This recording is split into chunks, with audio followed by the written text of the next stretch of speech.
I ain't never seen nothing like this before. Caitlin Clark is a menace, man. She literally kicked Cheryl Reeves off the team. This is my team. I don't fuck with you. Get out of here. Yo, son.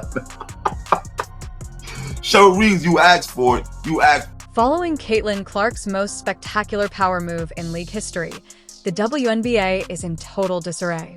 During the live draft broadcast, she traded away her designated all-star coach, Cheryl Reeve, leaving the league in a state of disarray. This shows not only Clark's increasing power, but also her inability to put up with the disdain she's received from coaches who have spent months disparaging her accomplishments. They swapped coaches. Cheryl Reeve, dodged the bullet. Thank God I don't need to coach Caitlin Clark, man. Man, I can't deal with that. I would have had to swallow so much pride. I can't do that. Fee, she probably called him the Fee, talk to Caitlin, please. I can't coach her. I can't do it. This book's about to come out. You know what they're going to be saying if I'm coaching Caitlin Clark and the book's out? Oh, God. Fee, please. And then Sandy Bordello's like, oh, yeah, this is good. Seldom do we witness a moment of unadulterated truth in this era of manufactured drama and controversial social media posts. Caitlin Clark did just that on July 8th, as the basketball world watched live on ESPN cameras at the 2025 WNBA All-Star Draft.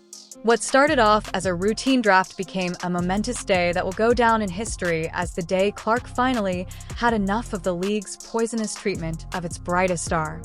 Yo, this is the first time I've ever seen this, man. The first time out of all the times I've seen where two star players are picking up players. They ask for a trade, or the median person asked for a trade, and they're talking about trading The Minnesota Lynx had the best record in the league, 17-2, and the situation was classic WNBA politics. Cheryl Reeve, their coach, was tasked with coaching Clark in the All-Star game by default. Team Collier was to be coached by Sandy Bordello of the New York Liberty. Teams and coaches were arranged. Everything in the WNBA was set up precisely in accordance with their established methodology. However, they overlooked one important detail. They were interacting with Caitlin Clark, a player who doesn't agree with the outdated hierarchies of power in the league. Is Collier's head coach for the Minnesota Lynx, so that makes sense. But the drama is going to come from Reeve having previously been critical on social media about the amount of attention Clark received relative to the rest of the league, not to mention being the coach of Team USA that Caitlin Clark was so famously snubbed. In a display of the strategic thinking that has characterized her career, Clark expressed her thoughts on the arrangement to ESPN host Malika Andrews. I'm not sure if this is covered under the regulations. I don't give a damn, but I believe we've already decided to switch coaches, Clark said with the cool assurance of someone who knows exactly what they're doing. Fee will be taking her coach. Come on, Sandy Bordello. I apologize to the WNBA if that isn't allowed. We recently made it a regulation, so I apologize to ESPN if it isn't already there. To be completely honest, I love my team. I think they're great. I don't have any intentions of really trading any of them. I don't know if this is in the rules. I don't really care. But I think we've already discussed we are going to trade coaches. Fee's going to take her coach, Sandy Bordello. Let's get it. It's going to be amazing. Sorry, WNBA, if that's not in the rule. Sorry, ESPN, if that's not in the rules, but we just made it a rule. So, Sandy Bordello, come on over. Whoa! Let's get to it. You can coach Sabrina. The ensuing hush was deafening. You could just hear the WNBA executives' collective gasps when they learned their golden goose wouldn't take whatever scraps they threw at her in silence. A player had just traded a coach at an all-star draft for the first time in league history, and there was absolutely nothing they could do about it. Breaking news here. I don't know that I've heard of a coach being traded in the All-Star. Subscribe if you're enjoying it. This is where the story becomes intriguing, though. By interesting, we mean incredibly revelatory about the WNBA's power relations. This wasn't merely a whim of the coach. This was Clark's first time confronting Cheryl Reeve, the coach who has been disparaging her accomplishments and doubting her contribution to the league for months. And yes, the coach who had a key role in keeping her off the Olympic squad. Clark and Reeve's past is a textbook example of passive-aggressive pettiness. During her freshman season, when Clark was lighting up arenas and shattering attendance records, Reeve was occupied with cryptic tweets bemoaning the attention one athlete was getting. Been announced that Cheryl Reeves will be the coach for Caitlin Clark's All-Star team. Not feeling this at all. This is the same woman who despised her last year, saying, I don't give two shits about Caitlin Clark. The same woman who really didn't want her on the Olympic team. She was hell-bent about it. Very open about it. Same woman who wore Black Girls Rock while playing Caitlin Clark, insinuating that Caitlin Clark is a racist. So she's going to be, pandering to the audience. Like, I hate that shit, man. I hate people who pander. However, Reeves' hostility for Clark became evident after the Olympic snub. Reeve was in a position to push for Clark's selection on the Olympic team as Team USA's head coach. Clark was completely excluded from the team instead. Furthermore, Reeves' answers to questions concerning the choice were dismissive and icy. When asked if she had any regrets about leaving Clark off the team, she simply replied, "No."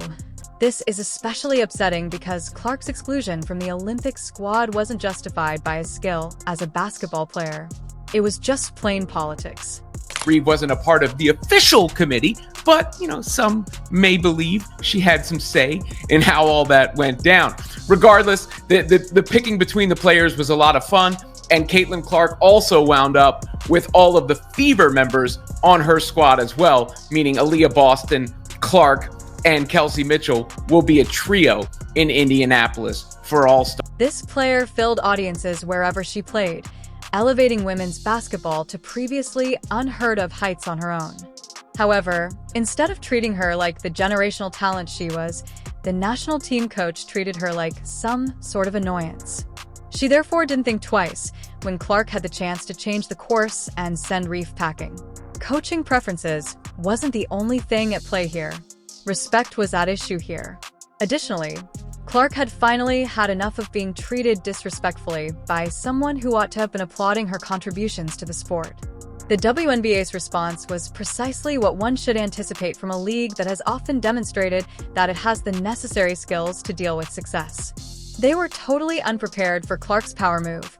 Rather than applauding it as proof of her increasing marketability and authority, Malika Andrews of ESPN finally confirmed that a coach trade is allowed and authorized after the league hurried to formally sanction the deal. Appreciate. By the way, I just got official word from the WNBA, from the league. I am hearing that a trade of coaches is permitted and it is granted. I wish I had a gavel here. So the coach trade has gone through. As the steward of this draft, it has been approved. And these are your teams. This is going to be a whole lot of fun. Ladies, thank you so much for your time. Take a moment to consider that. In order to accommodate their biggest star's decision to turn down a coach they didn't want to work with, the WNBA had to immediately adopt a regulation. Everything Clark contributes to the table is really advantageous to this league. Women's basketball has reached previously unheard-of heights thanks to sold-out arenas, record television ratings, and widespread media interest. However, rather than safeguarding their prize, the WNBA has continuously permitted coaches and players to disparage Clark's accomplishments. They have watched in silence as she has committed egregious transgressions that, in any other situation, would have resulted in suspensions. Even though she is physically boosting their bank accounts and giving their sport unparalleled attention, they have allowed the myth that she is somehow detrimental to the game to grow. The actual transaction was carried out with the same surgical accuracy that has made Clark one of the most dreaded basketball players. She didn't publicly humiliate anyone or start needless drama. She just expressed her preference, made it apparent that she didn't need consent, and went on. "Come on over, Sandy Brondello." She said, "Let's get started," as though she traded coaches every Tuesday. They get to trade coaches. They just traded Cheryl Reeves to get the Liberty coach. That is great. So we don't have to worry about Cheryl Reeves anymore. Cheryl Reeves can go to her team. I think Nafisa's team is too slow, bro. Yeah, Alyssa Thomas is good, but she's slow. Angel Reese isn't fast. Breanna Stewart isn't fast. I'm telling you, they're going to be more of a half-court type of team. Sandy Brondello's response was exactly what you would expect from a coach who had just been given the chance to work with the biggest talent in the game. She exclaimed with evident enthusiasm, "I got traded. I was hit up by my son. I have made history. This is fantastic. I was swapped for coaching. In Indianapolis, I had the opportunity to coach Caitlin Clark and Sabrina Clark. What a fantastic chance." Cheryl Reeve, meanwhile, had to watch on national television as the players she had been devaluing for months publicly rejected her coaching services. As Clark got ready to dominate the All-Star game on her home floor, the woman who had previously had complete control over the relationship found herself coaching the other team. Everything about this circumstance exemplifies the issues with the WNBA's star power strategy. In any other professional sports league, you safeguard your product when you have a unique skill that generates previously unheard of levels of interest and income. You honor them. Your marketing strategy is centered on them. You don't let players and coaches undermine their accomplishments for months on end and then appear shocked when they ultimately resist. For Coach, you may have been involved in the first ever coach trade of any All-Star game ever. Just want to get your thoughts on that in your mind. First for you, Leo. They announced it? Yeah. That you got traded? Yeah. Oh, I gotta go look at all that. Traded? I have no idea what the teams are. Second time in history now. Geez, as a player.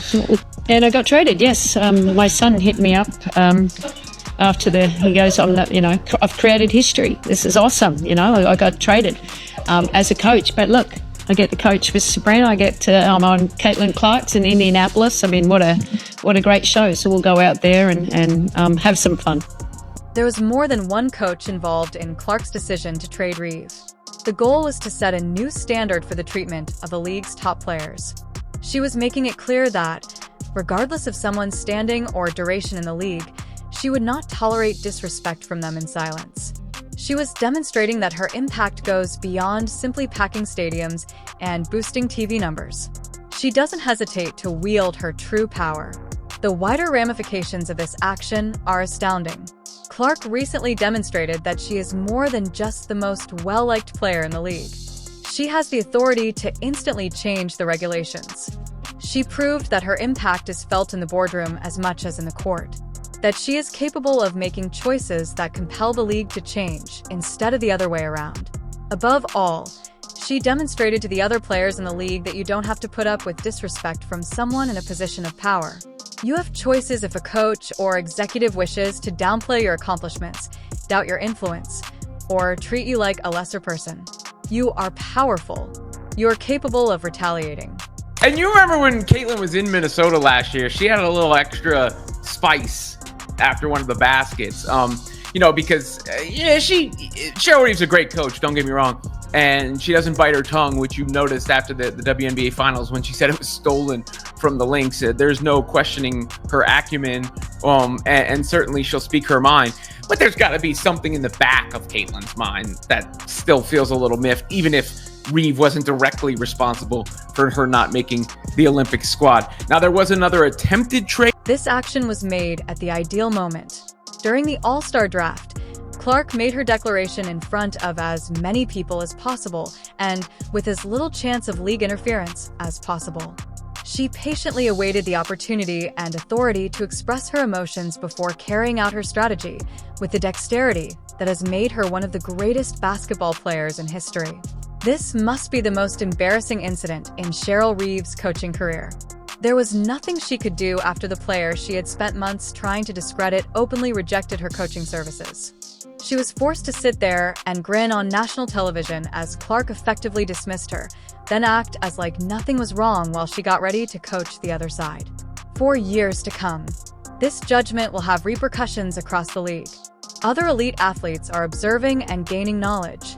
They are realizing that just because coaches or CEOs have positions of power doesn't mean you have to put up with their poisonous behavior.